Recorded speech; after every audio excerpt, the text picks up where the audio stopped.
쇼펜하우어가 말하는 인생의 진리 10가지. 안녕하세요, 여러분. 오늘은 철학계의 대표적인 염세주의자이자 깊은 통찰로 유명한 아르투어 쇼펜하우어의 철학을 바탕으로 그가 남긴 인생의 진리 10가지를 깊이 탐구해 보려고 합니다. 쇼펜하우어는 인간의 삶을 관통하는 고통과 욕망의 본질을 파헤치며 우리에게 삶을 어떻게 바라봐야 하는지에 대한 통찰을 전해주었는데요. 그의 철학은 단순히 이론에 그치지 않고 실제로 우리의 삶에 적용할 수 있는 현실적이고도 강렬한 메시지를 담고 있습니다. 그는 인간이 끊임없이 욕망을 추구하고 그로 인해 고통을 겪는다는 냉철한 시선을 가지고 있었습니다. 하지만 이런 비관적인 관점 속에서도 우리가 삶의 본질을 깨닫고 더 나은 삶을 살아가기 위한 지혜를 발견할 수 있다고 강조했죠. 오늘 영상에서는 쇼펜하우어의 철학적 진리를 바탕으로 우리가 일상에서 실천할 수 있는 교훈들을 함께 나눠보겠습니다. 지금부터 그가 말한 인생의 진리를 하나씩 살펴보며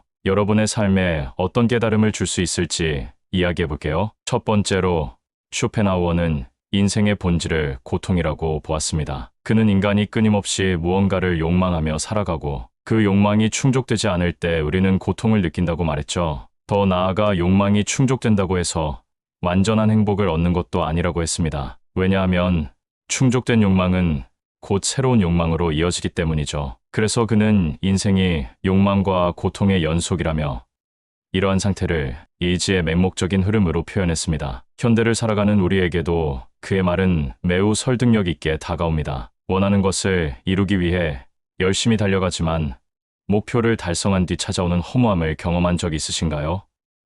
결국 우리는 또 다른 목표를 찾으며 끝없이 욕망의 굴레 속에서 살아가게 됩니다. 쇼펜하우어는 이 고통의 연속에서 벗어나기 위해 욕망을 최소화하고 스스로의 내면에 집중하는 삶을 살라고 조언합니다. 두 번째로 쇼펜하우어는 고독의 중요성을 강조했습니다. 그는 고독을 두려워하지 말고 오히려 즐길 줄 알아야 한다고 말했죠. 현대 사회에서는 고독을 부정적으로 보는 경우가 많습니다. 많은 사람들이 혼자 있는 시간을 외로움으로 치부하며 이를 회피하려고만 하죠. 하지만 쇼펜하우어는 고독이야말로 우리의 내면을 깊이 들여다볼 수 있는 소중한 시간이라고 했습니다. 고독 속에서 우리는 세상과 자신을 객관적으로 바라볼 수 있게 되고 내면의 성찰을 통해 진정한 자아를 발견할 수 있다는 것이 그의 철학입니다. 인간관계나 외부 세계에 지나치게 의존하기보다는 가끔은 혼자만의 시간을 통해 나 자신과 대화하는 법을 배우는 것이 중요합니다. 세 번째로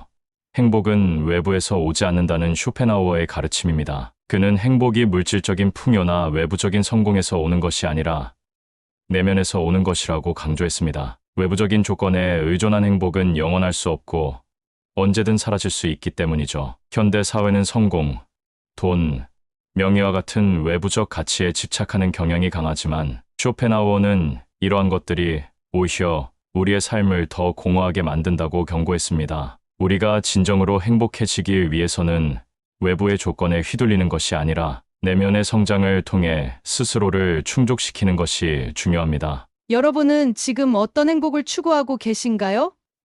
쇼펜하우어의 말처럼 내면의 평온함을 찾아보는 건 어떨까요? 네 번째로 인간관계에서도 적당한 거리 두기가 필요하다는 그의 통찰입니다. 쇼펜하우어는 인간관계를 고슴도치의 딜레마로 설명했습니다. 추운 날 고슴도치들이 서로의 체온으로 몸을 데우기 위해 가까워지면 가시 때문에 서로 상처를 입게 되지만 너무 멀어지면 추위를 견딜 수 없게 되는 상황과 같다는 이야기입니다. 사람과 사람 사이에서도 지나치게 가까워지면 갈등이 생길 수 있고 너무 멀어지면 소외감과 고립을 느낄 수 있습니다. 따라서 우리는 타인과의 관계에서 적절한 거리와 균형을 유지하는 것이 중요합니다. 쇼펜하우어의 이러한 관점은 오늘날에도 인간관계를 바라보는데 큰 통찰을 제공합니다. 다섯 번째로 쇼펜하우어는 예술과 철학이 삶의 고통을 치유하는 중요한 수단이라고 보았습니다. 그는 예술이 인간의 고통을 잠시나마 잊게 하고 삶의 진리를 느끼게 하는 힘이 있다고 믿었죠. 특히 음악은 그의 철학에서 굉장히 중요한 위치를 차지했는데 그는 음악이 인간의 본질적 의지를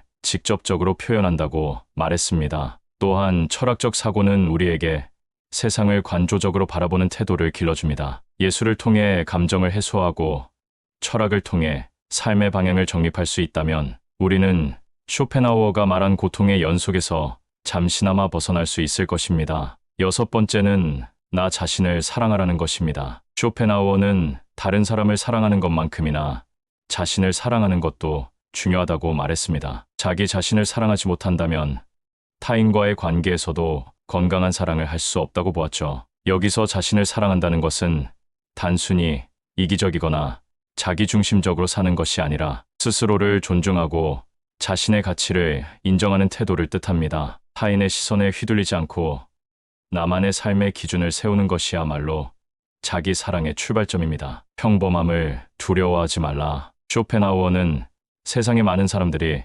특별해지고 싶다는 욕망에 사로잡혀 있다고 말했습니다. 그는 특별함을 추구하다 보면 오히려 자신이 가진 평범한 행복을 잃게 될 가능성이 크다고 경고했죠. 그는 평범함 속에서도 충분히 행복할 수 있다는 것을 강조했으며 지나치게 특별함을 추구하다 보면 끊임없이 남과 비교하게 되고 결국 고통과 불만에 빠질 수 있다고 보았습니다. 현대 사회를 보면 SNS나 대중매체를 통해 남들의 화려한 삶과 자신을 비교하며 불행감을 느끼는 사람들이 많죠. 하지만 쇼펜하우어는 이와 반대로 평범한 일상 속에서도 감사와 만족을 찾으라고 조언합니다. 예를 들어 매일 아침 마시는 커피 한 잔, 사랑하는 사람과 나누는 대화, 혹은 평화로운 산책처럼 작은 것들에서 행복을 느끼는 법을 배워야 한다는 겁니다. 복수는 삶을 낭비하는 행위다. 쇼펜하우어는 복수에 대해 매우 부정적인 태도를 보였습니다. 그는 복수가 결국 자신을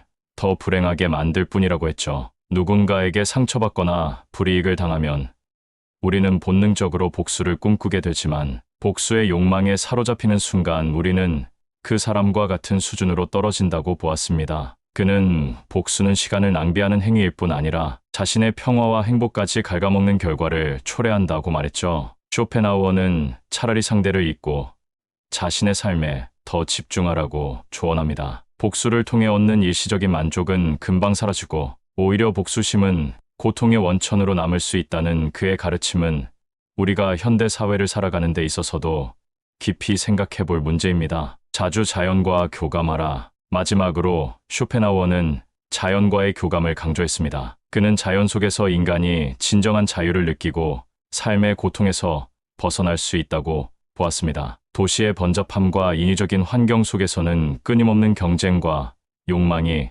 우리의 마음을 지배하지만 자연 속에 있을 때는 그 모든 것으로부터 해방되어 우리의 진짜 모습을 찾을 수 있다고 했죠. 그는 산책, 하늘 보기, 숲 속에서의 사색 같은 단순한 자연과의 교감이 정신적 평온을 가져다 준다고 믿었습니다. 쇼펜하우어의 이 가르침은 현대인의 스트레스와 번아웃을 극복하는 데 있어 큰 힌트를 줄 수 있습니다. 자연은 무료로 우리에게 평온함과 치유를 선사합니다. 하루에 잠시라도 자연과 함께하는 시간을 가져보세요. 이제 쇼펜하우어가 전한 10가지 인생의 진리를 모두 알아봤습니다. 그의 가르침은 단순히 철학적인 논리가 아니라 우리 삶 속에서 충분히 실천할 수 있는 지침들이 많다는 것이 매력적이죠. 평범함 속에서의 행복, 복수를 멀리하는 태도, 자연과의 교감을 통해 내면의 평화를 찾는 것까지. 여러분은 오늘 이 진리들 중 어떤 것을 가장 마음에 새기셨나요? 쇼펜하우어의 철학은 때로 냉소적이지만 우리가 삶을 좀 더 건강하게 바라볼 수 있도록 도와줍니다. 이 가르침이 여러분의 하루의 작은 영감이 되었길 바랍니다. 마지막으로 구독과 좋아요는 영상 제작에 큰 힘이 됩니다. 감사합니다.